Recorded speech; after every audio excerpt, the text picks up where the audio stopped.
بسم اللہ الرحمن الرحیم۔ ہلاکو اینڈ کو، عمران کا ایک اور عظیم الشان کارنامہ۔ مصنف ابن صفی۔ ڈینی ولسن کا اسسٹنٹ ایک بوڑھا آدمی تھا۔ اس سے بھی عمران کے ساتھ شکرال کا سفر کیا تھا اور اس کی حیرت انگیز صلاحیتوں کا دل سے قائل تھا۔ ماسٹر عمران، وہ طویل سانس لے کر بولا، ڈینی پچھلے 6 ماہ سے مجھے سمجھ میں نہیں آ رہا۔ کیا اس کے سر پر سینگ نکل آئے ہیں؟ عمران بولا۔ نکل آئے ہوتے تو مجھے اتنا اچنبھا نہ ہوتا، ڈینی بولا۔ اوہو، کوئی بےحد غیر معمولی بات، عمران نے کہا۔ غیر معمولی سے بھی زیادہ ماسٹر عمران، اس نے شراب بالکل ترک کر دی ہے۔ خوب، تو اس سے پریشانی کی کیا بات ہے؟ عمران بولا۔ اب وہ ہم سب کو بور کرتا رہتا ہے کہ ہم بھی نہ پئیں۔ میں پوچھ رہا تھا کہ وہ ہیں کہاں؟ عمران نے کہا۔ پتہ نہیں اس وقت کہاں ہوگا، ویسے اب وہ زیادہ تر پادریوں کی صحبت میں رہتا ہے۔ فادر جیکسن بیلی کا فارم اس کا مخصوص اڈا ہے آج کل۔ یہ کہاں ہے؟ عمران نے پوچھا۔ قومی شاہراہ کے 15ویں میل پر، ڈینی نے کہا۔ اوہو، اچھا، لیکن وہاں کیوں رہتا ہے؟ عمران نے کہا۔ یقین کرو ماسٹر عمران، میں نہیں جانتا۔ وہ جب بھی آتا ہے قرب قیامت کی باتیں کرنے لگتا ہے۔ دوزخ و جنت کے چرچے اس کی جناب زبان پر رہتے ہیں۔ غرض یہ کہ بہت بور کرتا ہے۔ بزنس کیسا چل رہا ہے؟ عمران نے کہا۔ سب کچھ جہنم میں گیا، ڈینی بولا۔ خیر چھوڑو، تم بھی ڈینی ہی کی طرح تجربہ کار آدمی ہو۔ میں تم سے ایک خاص مسئلے پر گفتگو کرنا چاہتا ہوں، عمران نے کہا۔ ضرور ماسٹر، میں ہر خدمت کے لیے تیار ہوں، ڈینی کے اسسٹنٹ نے کہا۔ ہلاکو اینڈ کمپنی کے کتوں کے بارے میں تم نے بھی سنا ہوگا، عمران بولا۔ سنا ہے ماسٹر، ان کے چرچے تو ہر ایک زبان پر ہیں۔ کیا اس شہر میں ڈینی کے علاوہ کوئی اور بھی ٹرینر ایسا ہے جو کتوں کو اس طرح سدھار سکے؟ عمران نے کہا۔ میری دانست میں تو ایسا کوئی بھی نہیں ہے، ڈینی کے اسسٹنٹ نے کہا۔ پھر یہ کتے کہاں سے آئے؟ مجھے یہ سوچنے دیجیے، بوڑھے نے کہا، اور اس کی پیشانی پر سلوٹیں سی ابھر آئیں۔ تھوڑی دیر بعد وہ بھرائی ہوئی آواز میں بولا، میں نے شاید ایک بار ڈینی ہی کی زبانی سنا تھا کہ وہ جانوروں کو اس طرح بھی سدھار سکتا ہے کہ نگران کی عدم موجودگی میں بھی۔ اوہو میرے خدا، بوڑھے کی آنکھوں میں حیرت کے تاثرات جل اٹھے۔ وہ خاموش ہو گیا تھا اور عمران نے اس کی آنکھوں میں حیرت کے آثار دیکھے۔ کیا بات ہے مجھے بتاؤ، اسے نرم لہجے میں کہا۔ فادر جیکسن بیلی، بوڑھا بولا۔ ہوں آگے کہو۔ غالباً 1 سال پہلے کی بات ہے۔ اچانک کسی نے دروازے پر دستک دی۔ بوڑھا خاموش ہو گیا اور اٹھ کر دروازے کی طرف بڑھا۔ عمران جیب سے چوئنگم کا پیکٹ نکالنے لگا تھا۔ بوڑھے آدمی نے دروازہ کھولا ہی تھا کہ کراہ کر چاروں خانے چت گرا۔ اس کی قمیض تازہ خون سے بھیگ کر رہی تھی۔ دروازے کی طرف چھلانگ لگائی، ایک بار خنجر پھر چمکا، ساتھ ہی ایک بڑے سے کتے نے بھی اس پر چھلانگ لگائی۔ وہ ٹھیک عمران کے داہنے ہاتھ پر ہی آیا تھا۔ حملہ آور اس کی گرفت سے نکل گیا اور فرش پر خنجر گرنے کی آواز آئی۔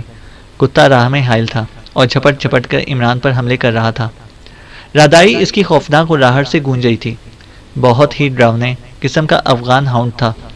حملہ آور تیزی سے دوڑتا ہوا طویل راہداری سے گزر گیا۔ اسی دوران میں بوڑھے کی ہائے ہائے پھر سنائی دینے لگی۔ ادھر کتا تھا کہ جان کو آیا ہوا تھا۔ اتنی مہلت ہی نہیں دے رہا تھا کہ عمران ریوالور نکال کر اسے نشانہ بنا سکتا۔ اچانک فرش پر پڑے ہوئے خنجر پر عمران کا پیر رپٹ گیا۔ سنبھلنے کی کوشش کے باوجود بھی چاروں خانے چت گرا۔ کتا اس کے اوپر تھا۔ عمران نے دونوں ہاتھوں سے اس کی گردن جکڑ لی اور خود کو اس کے خونخوار دانتوں سے بچانے کے لیے جدوجہد کرنے لگا۔ کتا غیر معمولی طاقتور ثابت ہوا۔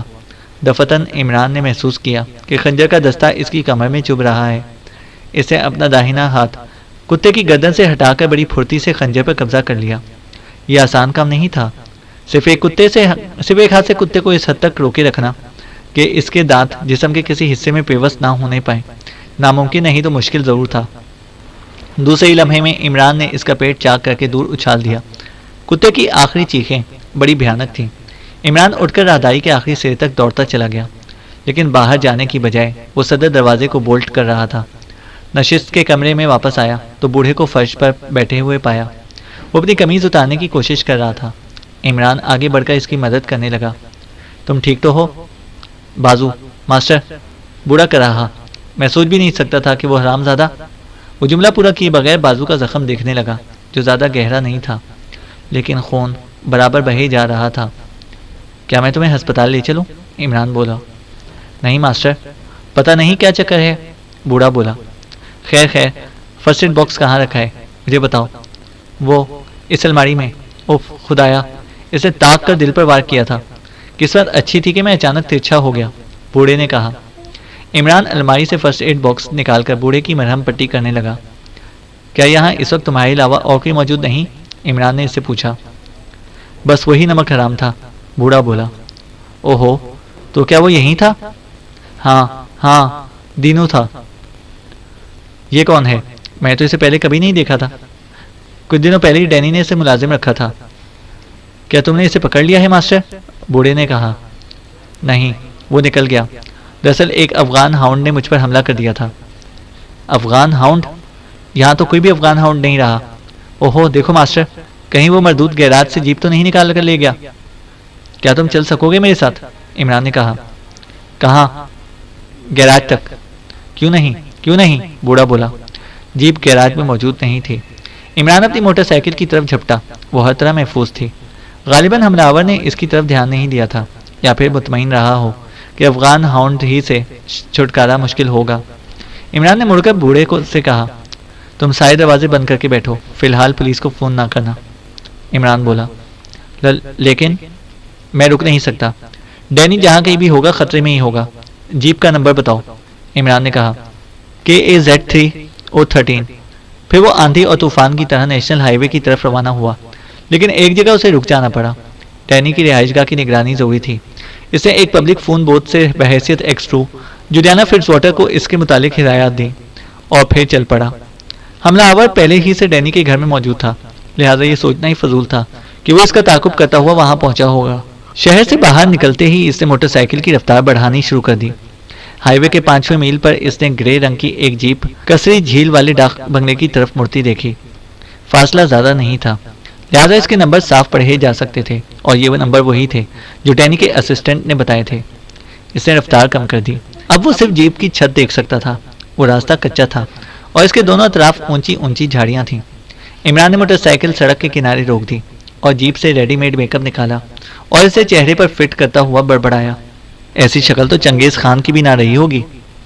پھولی ہوئی ناک کے نیچے گھنی مونچھوں کا سائبان تقاضا کر رہا تھا کہ بڑے بالوں والی منگول ٹوپی بھی سر پر ضرور ہونی چاہیے۔ اب وہ بھی ڈاک بنگلے والے راستے پر مڑ رہا تھا۔ جیپ کی رفتار زیادہ تیز نہیں تھی، لیکن وہ گرد و غبار میں چھپ کر رہ گئی تھی۔ اس راستے پر اتنی گرد اڑ رہی تھی کہ اگر عمران آنکھوں پر کورڈ گلاسز والی اینک نہ ہوتی تو اسے رک ہی جانا پڑتا۔ ایک فرلانگ طے کرنے کے بعد وہ کھلے میدان میں نکل آیا۔ ڈاک بنگلہ سامنے ہی نظر آ رہا تھا اور جیپ اسی طرف بڑھتی چلی جا رہی تھی، لیکن قریب پہنچ کر اس کی کمپاؤنڈ میں داخل ہونے کی بجائے بائیں جانب مڑ گئی۔ عمران نے تعاقب جاری رکھا۔ جیپ ڈاک بنگلے کو پیچھے چھوڑتی ہوئی جھیل کی طرف جا رہی تھی اور پھر وہ ایک کنارے روک دی گئی۔ ڈرائیو کرنے والا اتر کر اپنے ہاتھ دھونے لگا، منہ پر چھینٹے مارے اور چلووں سے پانی پینے لگا۔ واٹر کول انجن والی موٹر سائیکل کی آواز شاید اس نے نہیں سنی تھی، ورنہ پیچھے مڑ کر ضرور دیکھتا۔ عمران نے جیپ سے تھوڑے فاصلے پر رک کر انجن بند کر دیا تھا اور آہستہ آہستہ حملہ آور کی طرف بڑھ رہا تھا۔ میں تمہاری قمیض پر خون کی چھینٹیں بھی دیکھ رہا ہوں، عمران نے اس کے سر پر پہنچ کر کہا۔ حملہ آور اچھل کر کھڑا ہو گیا اور متحیرانہ نظروں سے اسے دیکھنے لگا۔ میں نے کہا، تمہیں افغان ہاؤنڈ کی رسید بھی دے دوں؟ تم کون ہو؟ حملہ آور بائیں جانب کھسکتا ہوا بولا۔ عمران نے مصنوعی ناک چہرے سے الگ کر کے جیب میں ڈالی اور کہا، میں تمہیں افغان ہاؤنڈ کی رسید ضرور دوں گا، میں تمہیں مار ڈالوں گا۔ اچانک حملہ آور دانت پیستا ہوا عمران پر جھپٹا، لیکن ایک ہی فٹ کے فاصلے پر رہا ہوگا کہ عمران نے پیچھے ہٹ کر اس کے سینے پر لات رسید کی اور وہ اچھل کر کئی گز کے فاصلے پر جا پڑا۔ پھر دوبارہ اٹھنے بھی نہیں پایا تھا کہ عمران داہنا گھٹنا اس کے سینے پر رکھ کر چڑھ بیٹھا اور 2-3 زوردار تھپڑ رسید کرنے کے بعد خونخوار لہجے میں بولا، ڈینی کہاں ہے؟ میں نہیں جانتا، میں کچھ نہیں جانتا، وہ بولا۔ سارے دانت توڑ کر تمہارے حلق میں ٹھوس دوں گا، عمران نے کہا۔ میں نہیں جانتا، وہ پھر بولا۔ عمران نے اس کی ناک پر ہتھیلی جما کر دباؤ ڈالا اور وہ جانوروں کی طرح چیخنے لگا۔ یہاں دور دور تک سناٹا تھا۔ قریبی سے 2 بگلے اڑ کر کچھ فاصلے پر جا بیٹھے۔ فادر بیلی، عمران نے ناک پر سے ہاتھ ہٹا لیا، مغلوب کہہ رہا تھا۔ فادر بیلی کے فارم میں؟ میں کچھ بھی نہیں جانتا۔ فادر بیلی کے لیے کام کر رہے ہو تم؟ عمران نے کہا۔ نہیں، فادر بیلی کی میں نے شکل بھی نہیں دیکھی۔ پھر تمہیں کیسے معلوم ہوا کہ وہ وہاں ہیں؟ میں عجیب سی چیخ اس کے حلق سے نکلی اور وہ بے حس و حرکت ہو گیا۔ شام کے اخبارات نے سارے شہر میں سنسنی سی پھیلا دی تھی۔ ہلاکو اینڈ کو کمپنی کے کتے ابھی تک ایک خاص قسم کی دلچسپی کا سامان بنے رہے تھے، لیکن فیاض کے محکمے کی بپتا پڑھ کر وہ مائیں سہم گئیں جن کے بچے بڑے پرشوق انداز میں ان کھلنڈرے کتوں کا ذکر کیا کرتے تھے۔ سورج غروب ہوتے ہوتے درجنوں کتے مار دیے گئے۔ میونسپل قوانین کی پرواہ کیے بغیر لوگ شہر میں فائرنگ کرتے رہے، لیکن حقیقت تو یہ تھی کہ ان 41 آدمیوں کے غائب ہو جانے کے بعد سے ہلاکو اینڈ کمپنی کا ایک بھی کتا کہیں نہیں گیا تھا۔ روشی نے شام کا اخبار پڑھا تھا اور اپنے پڑوس میں کئی فائروں کی آوازیں بھی سنی تھیں۔ آوارہ گرد کتے ختم کیے جا رہے تھے۔ کلوڈیا ابھی تک روشی ہی کے ساتھ مقیم تھی۔ وہ روشی کو اپنے ہمراہ لے جانا چاہتی تھی۔ ادھر روشی دوپہر سے اب تک کئی بار عمران سے فون پر رابطہ قائم کرنے کی کوشش کر چکی تھی۔ آخر تھک ہار کر وہ کلوڈیا کے ساتھ جانے پر تیار ہو گئی۔ کلوڈیا کا اصرار تھا کہ وہ 2-3 دن تک اس کے ساتھ گزارے۔ قریباً 8 بجے وہ فارم پر پہنچی۔ جیکسن بیلی انہیں برآمدے میں ملا۔ روشی کے سلام کا جواب دے کر وہ کلوڈیا کو گھورتا رہا، پھر بولا تھا، اگر تم شہر گئی تھی تو کہہ کر جانا چاہیے تھا۔ لہجے کی تلخی روشی نے بھی محسوس کی، لیکن کلوڈیا کچھ کہے بغیر آگے بڑھتی چلی گئی۔ روشی کو فادر کی مزاج پرسی کے لیے رکنا پڑا۔ بہت دنوں سے میری خواہش تھی کہ کچھ دن کھلی ہوا میں گزاروں، روشی نے فادر بیلی سے کہا۔ آج کلوڈیا سر ہو گئی کہ چلو میرے ساتھ۔ بڑی خوشی کی بات ہے بیٹی، پادری نے نرم لہجے میں کہا، تمہارا گھر ہے، جب تک دل چاہے قیام کرو۔ کسی قدر مزید رسمی گفتگو کے بعد جیکسن بیلی وہاں سے چلا گیا اور روشی کلوڈیا کے کمرے میں چلی آئی۔ رات کے کھانے کے بعد وہ بیرونی برآمدے میں آ بیٹھی اور وہیں کافی نوش کی گئی۔ آسمان بادلوں سے ڈھکا ہوا تھا اور ہوا بھی بند تھی، بارش کے آثار تھے۔ روشی نے آہستہ سے پوچھا، کیا وہ اس وقت یہاں موجود ہے؟ معلوم نہیں، کلوڈیا نے چاروں طرف دیکھتے ہوئے کہا۔ میں دیکھنا چاہتی ہوں وہ یہاں کس حال میں رہتا ہے۔ اگر میں پاپا کو بتاؤں تو وہ اسے بھی میرا وہم قرار دیں گے۔ ان کا خیال ہے کہ سری ادب کے مطالعے نے مجھے کسی قسم کے ذہنی مرض میں مبتلا کر دیا ہے، کلوڈیا نے کہا۔ وہ رہتا کہاں ہے؟ روشی نے پوچھا۔ عمارت کے بائیں بازو میں ملازمین کے لیے کمرے ہیں، انہی میں سے ایک کمرے میں اس کی رہائش ہے۔ یہاں کتے تو نہیں ہیں؟ روشی نے پوچھا۔ پاپا کو کتوں سے نفرت ہے، لیکن وہ ایشین جو ظفر کے پاس ہے۔ اچھا، جو ظفر کو ڈرائیور نے دیا تھا؟ روشی نے پوچھا۔ ہاں، اور پاپا نے ناپسندیدگی کے باوجود اسے فارم میں رکھنے کی اجازت دے دی تھی، کلوڈیا نے بتایا۔ خیر، کتے کا انتظام بھی ہو جائے گا، روشی طویل سانس لے کر بولی۔ مجھے بہرحال یہ دیکھنا ہے کہ وہ ظفر سپاٹا ہے یا نہیں۔ تھوڑی دیر بعد کافی آ گئی اور انہوں نے وہ کتا بھی دیکھا جس کے بارے میں ابھی گفتگو ہو رہی تھی۔ وہ لان سے گزرتا ہوا برآمدے میں داخل ہوا اور کلوڈیا کے پیروں کے قریب آ کر بیٹھ گیا۔ روشی اسے متحیرانہ نظروں سے دیکھے جا رہی تھی۔ یہ کل کا آیا ہوا تو معلوم نہیں ہوتا، اسے کلوڈیا سے کہا۔ کلوڈیا کچھ نہ بولی، وہ باہر اندھیرے میں گھور رہی تھی۔ ایسا معلوم ہوتا تھا جیسے کچھ یاد کرنے کی کوشش کر رہی ہو۔ تم کیا سوچ رہی ہو؟ فکر نہ کرو، میں دیکھوں گی کہ کیا بات ہے۔ کیوں نہ ہم کچھ دیر باہر ٹھہلیں؟ روشی نے اسے اپنی طرف متوجہ کر کے کہا۔ اس اندھیرے میں یہاں اکثر سانپ بھی دکھائی دیتے ہیں، کلوڈیا نے کہا۔ پھر وقت کیسے گزارا جائے؟ روشی بولی۔ رمی کھیلیں؟ میں یہاں رمی کھیلنے نہیں آئی، میں تو صرف یہ دیکھنا چاہتی ہوں کہ وہ ظفر سپاٹا ہے یا نہیں، روشی بولی۔ اسے میں یہیں بلوائے لیتی ہوں، اس وقت جواز موجود ہے، لیکن اگر وہ خود بھی موجود ہوا تو، کلوڈیا نے کہا اور کسی ملازم کو آواز دی۔ اس نے اس سے ظفر کو بلانے کے لیے کہا۔ وہ جلدی واپس آیا۔ ظفر اس کے ساتھ تھا، اسے ملیشیا کی قمیض اور شلوار پہن رکھی تھی۔ جی میم صاحب، اس نے بڑے ادب سے پوچھا۔ اسے یہاں سے لے جاؤ، مجھے وحشت ہوتی ہے، کلوڈیا نے کتے کی طرف اشارہ کر کے ناخوشگوار لہجے میں کہا۔ بہت بہتر میم صاحب، لیکن دیکھیے تو ایسا لگتا ہے کہ جیسے اس نے آپ ہی کیا تو پرورش پائی ہو، ظفر نے کہہ کر داد طلب نظروں سے روشی کی طرف دیکھا، لیکن وہ ایسی بنی بیٹھی رہی جیسے اردو سمجھتی ہی نہ ہو۔ فضول باتیں نہ کرو، اسے لے جاؤ یہاں سے، کلوڈیا بولی۔ ظفر نے کتے کا پٹا پکڑ کر اسے اٹھایا اور برآمدے کے نیچے اتار کر لے گیا۔ روشی اس دوران میں چپ چاپ کافی کی چسکیاں لے رہی تھی۔ وہی ہے، اس نے آہستہ سے کہا، تمہیں ہوشیار رہنا چاہیے۔ تو پھر پاپا کو بتایا جائے؟ کلوڈیا بولی۔ ابھی ٹھہرو، اس سلسلے میں ان کا رویہ بھی مشتبہ ہے۔ مشتبہ؟ کلوڈیا چونک پڑی۔ کوئی خاص بات نہیں، تم کسی الجھن میں نہ پڑو، لیکن میری دانست میں بہتر یہی ہوگا کہ ابھی فادر سے اس بات کا ذکر نہ کرنا، روشی نے کہا۔ روشی نہیں چاہتی تھی کہ عمران کے علم میں لائے بغیر اس سلسلے میں مزید کوئی قدم اٹھایا جائے۔ ظفر الدین سپاٹا کی افتاد تباہ سے اسے کوئی غرض نہیں تھی، لیکن اسی کی وساطت سے کسی ایسے کتے کا وجود یقیناً فکر کی نئی راہیں کھول سکتا تھا۔ وہ اچھی طرح جانتی تھی کہ عمران ہلاکو اینڈ کمپنی کے کتوں کی طرف سے غافل نہ ہوگا۔ سائیکو مینشن کی کنفیشن چیئر پر اس نے سب کچھ اگل دیا۔ اسے ڈینی کے یہاں ملازمت دلائی گئی تھی اور ہدایت کی گئی تھی کہ وہ وہاں آنے جانے والوں پر نظر رکھے۔ خصوصیت سے ڈینی کے اسسٹنٹ کی نگرانی پر زور دیا گیا تھا۔ تم نے اس پر حملہ کیوں کیا تھا؟ عمران نے اس کی آنکھوں پہ دیکھتے ہوئے پوچھا۔ مجھ سے کہا گیا تھا کہ اگر کوئی شخص کتوں کی ٹریننگ کے بارے میں کچھ پوچھنے کے لیے آئے تو زبان کھولنے سے پہلے ہی بوڑھے کو ختم کر دینا، قیدی نے کہا اور ایک طرف گردن ڈال کر ہانپنے لگا۔ اب اسے کنفیشن چیئر سے اٹھا کر معمولی کرسی پر بٹھا دیا گیا تھا۔ عمران نے صفدر سے کہا، اسے پانی پلاؤ۔ 10 منٹ خاموشی سے گزر گئے، پھر عمران نے اسے مخاطب کیا، اب بتاؤ کہ تمہیں کس نے ڈینی کے یہاں ملازمت دلوائی تھی؟ ظفر نے، وہ فادر بیری کے فارم پر کام کرتا ہے۔ کیا کام کرتا ہے؟ عمران نے پوچھا۔ مزدور ہے، وہ بولا۔ بوڑھے کو مار ڈالنے کی ہدایت کس کی طرف سے ملی تھی؟ ظفر ہی کی طرف سے، وہ بولا۔ کیا پھر تمہیں اسی خوفناک کرسی پر بٹھا دیا جائے؟ عمران اسے گھورتا ہوا گرایا۔ نہیں، وہ بلبلا پڑا۔ آپ اسے ہی پکڑ کر بٹھا دیجئے اس کرسی پر، جھوٹ سچ معلوم ہو جائے گا، وہ پھر بولا۔ ایک معمولی مزدور کے کہنے پر تم کسی کو قتل کر دینے پر آمادہ ہو جاؤ گے؟ اتنے احمق تو نہیں معلوم ہوتے، عمران نے کہا۔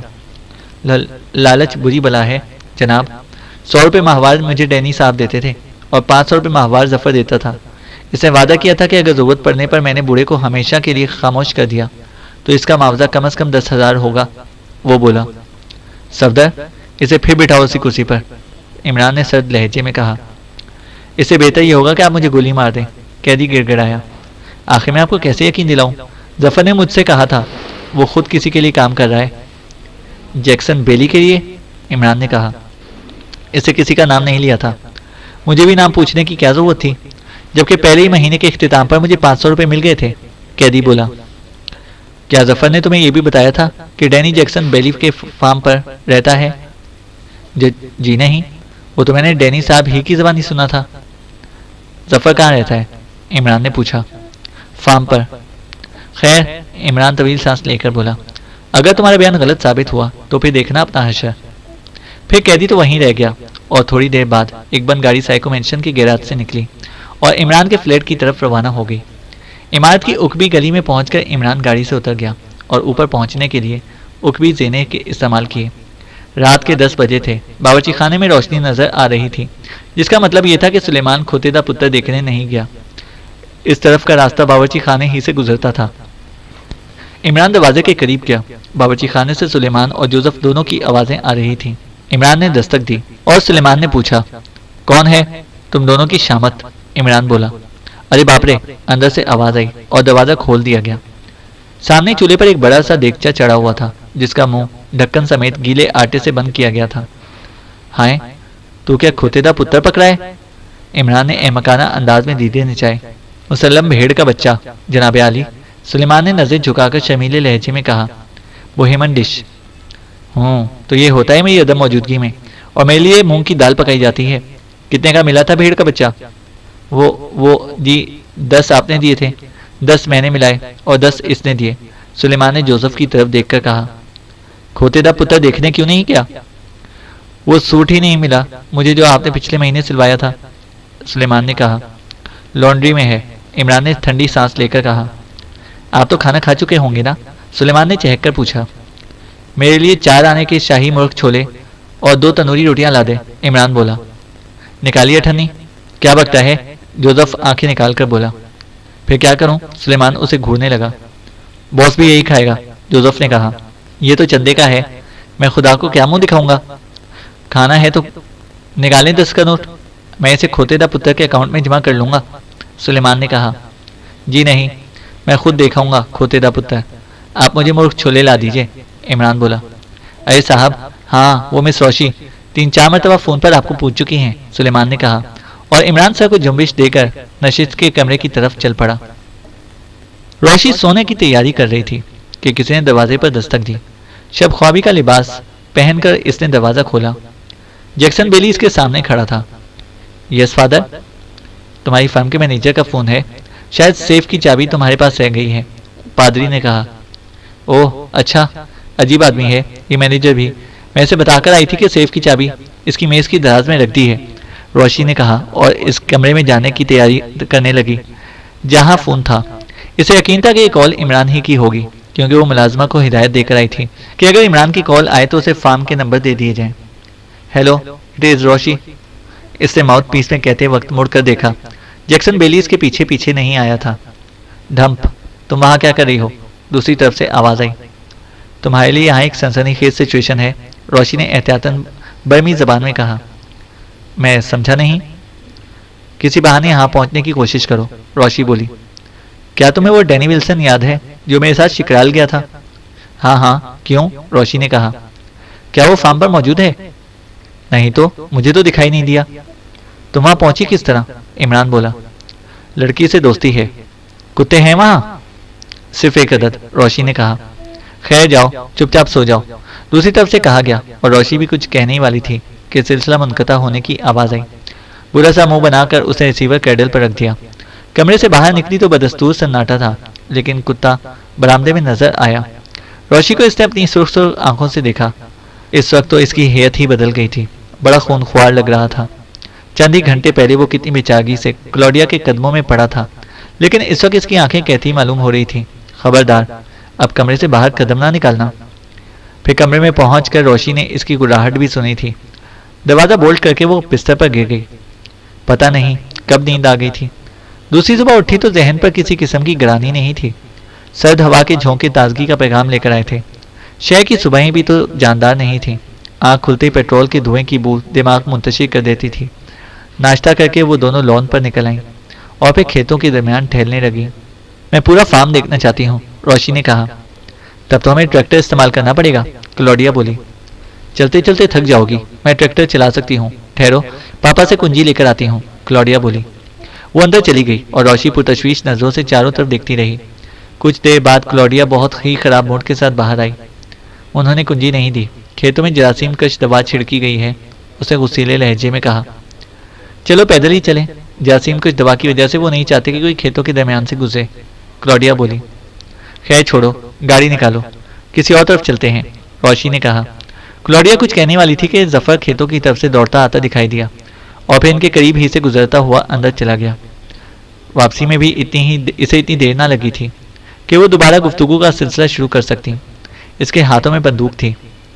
کیوں، کیا بات ہے؟ کلوڈیا نے بوکھلا کر اس سے پوچھا۔ کسی نے ابھی ابھی کتے کو گولی مار دی میم صاحب، وہ رک کر اس کی طرف مڑا۔ ابھی ابھی؟ کلوڈیا کے لہجے میں حیرت تھی۔ لیکن ہم نے تو فائر کی آواز نہیں سنی۔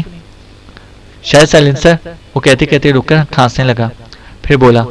میں نہیں جانتا کہ وہ کیسے ہوا، لیکن وہ تڑپ رہا تھا اور اسے گولی اس کے سر میں لگی تھی۔ اس کے بعد وہ پھر دوڑتا ہوا اسی طرف چلا گیا جدھر سے آیا تھا۔ کلوڈیا طویل سانس لے کر بولی۔ وہ اپنی اصلیت ظاہر کرتے کرتے رہ گیا۔ سائلنسر، روشی ہنس پڑی۔ یقیناً، بلا معمولی مزدور آتشی اسلحے کی اقسام کیا جانیں گے؟ روشی فکرمند ہو گئی تھی۔ اسے کلوڈیا سے کہا، آخر یہ شخص کھیتوں کے درمیان کیوں دوڑتا پھر رہا ہے؟ اسے بھی جراثیم کش دواؤں سے نقصان پہنچ سکتا ہے۔ دفتن پادری باہر آیا اور کلوڈیا سے گھبرائے ہوئے انداز میں پوچھنے لگا، وہ بندوق کہاں لے گیا ہے؟ کہہ رہا تھا کہ کسی نے کتے کو گولی مار دی ہے۔ کس نے؟ اوہ، وہ کدھر گیا ہے؟ روشی نے ہاتھ اٹھا کر بائیں جانب اشارہ کیا اور پادری بھی اسی سمت میں چلا گیا۔ چلو اب ہم بھی چلیں۔ یہ کیا بات ہوئی بھلا؟ روشی نے کلوڈیا کا ہاتھ پکڑ کر کھینچتے ہوئے کہا۔ کچھ دور چلنے کے بعد انہوں نے کھیت میں کتے کی لاش دیکھی۔ ظفر بندوق لیے پاگلوں کی طرح ادھر ادھر دوڑتا پھر رہا تھا۔ پادری کی ایک جگہ خاموش کھڑا تھا، اس کی پیشانی پر سلوٹیں نظر آ رہی تھیں۔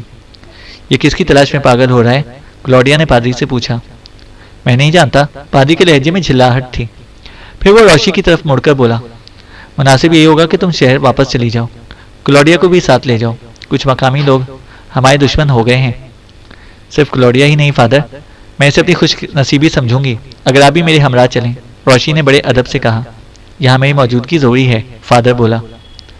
آپ کا یہ مزدور بہت تیز معلوم ہوتا ہے، مقامی آدمی ہے، میرا خیال ہے کہ آپ کی عدم موجودگی میں بھی مقامیوں سے نبٹ لے گا، روشی نے کہا۔ میں بھی تمہیں تنہا نہیں چھوڑ سکتی پاپا، کلوڈیا بولی۔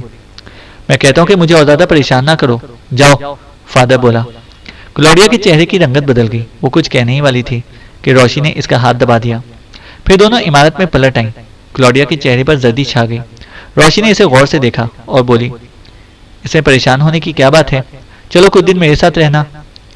میں پاپا کو تنہا نہیں چھوڑ سکتی، آخر انہیں کیوں نہ بتا دیا جائے کہ ظفر کون ہے، کلوڈیا نے کہا۔ روشی نے سوچا کہ عمران فارم کی راہ پر تو لگ چکا ہوگا، پھر کیوں نہ وہ کلوڈیا سے متفق ہو جائے۔ اس نے کہا، اچھی بات ہے، اپنے پاپا کو یہاں الگ بلا کر بتاؤ۔ پادری نے اس انکشاف پر حیرت سے آنکھیں پھاڑ دیں اور اس کے چہرے پر زردی سی چھا گئی تھی۔ پھر غالباً وہ خود کو سنبھالنے کی کوشش کرتا ہوا بولا تھا، کلوڈیا، یہ تمہارے وہم کی انتہا ہے۔ اس کے بعد وہ نروس سی ہنسی کے ساتھ روشی کی طرف متوجہ ہو گیا۔ ہے نا مزہ کا خیز بات، کہاں ایک مل اونر اور کہاں ایک مزدور، فادر نے کہا۔ آپ اسے یہاں طلب کر سکتے ہیں فادر، میں اس کی کلی کھول دوں گی۔ میں نے کلوڈیا کو بتایا تھا کہ وہ کون ہے، روشی نے کہا۔ تو پھر یہ کوئی بہت بڑی سازش ہے میرے خلاف، دفعتاً وہ خوفزدہ سی آواز میں بولا۔ وہ میرے ان مقامی دشمنوں کا شریک کار بھی ہو سکتا ہے۔ میرے خدا، پادری نے دونوں ہاتھوں سے اپنا چہرہ چھپا لیا۔ چینل کو سبسکرائب کریں اور بیل آئیکن کو پریس کریں تاکہ ہماری ہر اپڈیٹ آپ کو بر وقت مل سکے۔